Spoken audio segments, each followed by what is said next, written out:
Hello people, welcome back to this channel, and today let's remove the emoji from your video clip only with the Capcut application.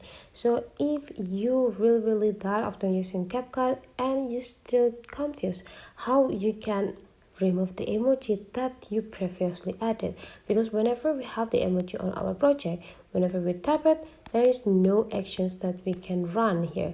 There is no option that we can execute here.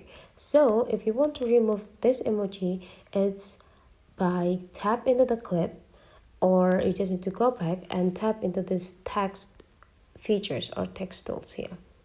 And there will be give you an option over the emoji that is shown into this project.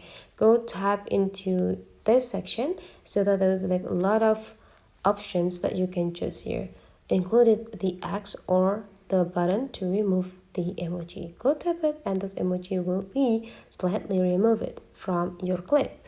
That's so easy and simple. So if you have some question or some problem about the tutorial of application, just drop into the comment below and we will solve those problem for you. That's for this tutorial. Hopefully you enjoy it, and let's meet again into other tutorial.